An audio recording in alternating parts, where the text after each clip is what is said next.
এটা যত ফুল থাকবে ওটা খালি থাকবে, এটা যত খালি থাকবে ওটা যত ফুল থাকবে। এটাতে খালি রাখেন একটু। এই কারণে ইসলাম 1 মাস রোজা রাখা ফরজ করে দিয়েছে। You have to understand the psychology and the secret wisdom behind fasting in the month of Ramadan. প্রিয় ভাই, সম্মানিত বোন, এই কারণে আমরা যে কথা আপনাদেরকে বলছি যে আপনার ফ্রিডম, আপনার নিজের ফ্রিডম বেসে দিয়েন না ওদের কাছে, সোশ্যাল মিডিয়ার কাছে বিক্রি করে দিয়েন না ফ্রিডম। আপনারা যে মিমস দেখেন, এই যে এন্টারটেনমেন্ট, অমুক একটা মানে ইয়ে করছে, ট্রল করে এরপর একটা ভিডিও বানাইছে, এইটা মিলিয়ন মিলিয়ন ভিউ। এই মুসলমানরা কেমনে দেখে এটা আমার বিশ্বাসই আসে না। আমাদের ফেসবুকে মাঝে মাঝে গিয়ে কেউ মন্তব্য করে এই ভিডিওটা কমপক্ষে 1 মিলিয়ন ভিউ হওয়ার কথা ছিল, কিন্তু আনফরচুনেটলি 500 থেকে 600 ভিউর উপরে নাই, এবং এর মধ্যে 200-300 বার আমি নিজেই দেখছি।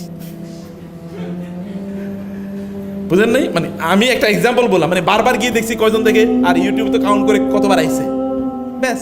আর ওগুলো দেখেন, দেখার জন্য কি রুচি মানুষের, শয়তান কি পরিমাণ বিজয়ী হয়ে গেছে আমাদের এই জায়গায়।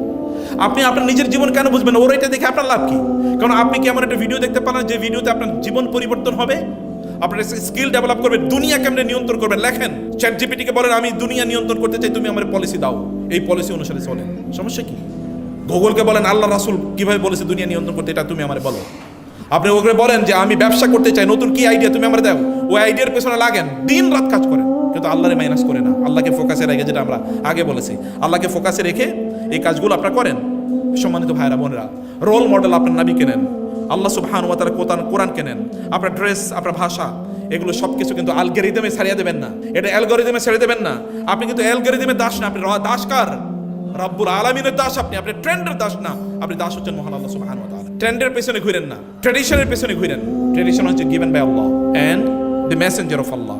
আপনাকে মনে রাখতে হবে, সমাজ আপনাকে বলতে পারে যে আপনি ওল্ড ফ্যাশন, কিন্তু আপনি মনে রাখবেন আপনি হয়তোবা দিন প্র্যাকটিস করছে, যে বোনেরা হেজাব করছেন, ভাইয়েরা দাঁড়িয়ে রাখছেন, আপনি তো নামাজে যান, আপনার বন্ধু বলবে তুমি এখনো সেকেলে থেকে গেলা। ওর কাছে আপনি সেকেলে হতে পারেন, কিন্তু আসমানের ফেরেশতাদের কাছে আপনি সেলিব্রিটি। আসমানের ফেরেশতাদের সামনে আপনি সেলিব্রিটি। আসমানের ফেরেশতারা আপনার নাম গর্ব করে বলে, এবং আল্লাহ সুবহানাহু ওয়া তাআলা গর্ব করে ডেকে বলেন। আপনি জানেন না কেমন সেলিব্রিটি? কিয়ামতের দিন 7 শ্রেণীর লোকদেরকে আল্লাহ সুবহানাহু ওয়া তাআলা আরশের নিচে ছায়া দেবেন, তোমাদের একদল কারা? এই যে আপনারা ইয়াংরা, ওয়াশাবুন নাশা ফি ইবাদাতিল্লাহ, এমন যুবক এবং যুবতী যার সময়টা আল্লাহর ইবাদতে কাটে। আপনি ব্যবসা করে আল্লাহর ইবাদতের, আপনি দেখেন আল্লাহ রাসূল সাল্লাল্লাহু আলাইহি ওয়াসাল্লাম কে কথা বলেন নাই? ব্যবসায়ীরা থাকবে নবী রাসূলদের সাথে জান্নাতে, নবী রাসূলরা কি জান্নাতুল একেবারে নিম্নের জান্নাতে থাকবে নাকি সর্বোচ্চ জান্নাতে থাকবে? তো ব্যবসায়ীরা সর্বোচ্চ জান্নাতে থাকবে নবী রাসূলদের সাথে। কারণ কি? কারণ ব্যবসায়ীরা অ্যাজ ইফ, আমি বলতাম যদি ব্যবসায়ীরা নবী না হতো, যদি ব্যবসায়ীরা ব্যবসায়ী না হতো, তাহলে কমপক্ষে নবী হয়ে যেত তারা। ব্যবসায়ীরা যদি ব্যবসায়ী না হতো, তাহলে নবী হতো তারা। কারণ নবীরা যেরকম মানবতার জন্য ব্যাপক পরিমাণ কাজ করে, ব্যবসায়ীরা এরকম করে। যেমন ধরেন আমার ব্যক্তিগত কথা বলি, আমি তো মানে ইন্টারনেট ছাড়া চলতে পারি না। এখন তো আমি দেখি যে ইন্টারনেট তো দেখি মানে একটা এক্সাম্পল বলছি, আমি প্রচুর পরিমাণ আমাদের ইন্টারনেটে আমরা ওই যে কোর্স বিভিন্ন ধরনের ক্লাস করাই, অনলাইনে ক্লাস করাই। তো এখন ইন্টারনেট ছাড়া আমি কেমনি করাবো এটা বলেন তো?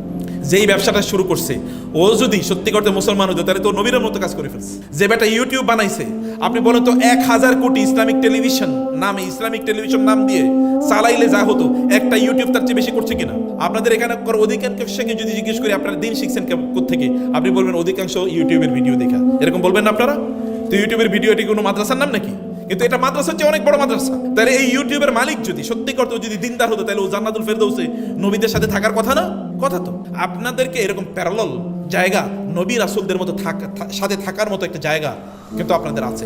আমি সেই জায়গায় বলছি যে আপনারা আল্লাহ সুবহানাহু ওয়া তাআলা বান্দা আপনারা হয়ে গেলে কেবলমাত্র যে আমি কিন্তু 3-4টা মানে হাঙ্গারের কথা বলেছি।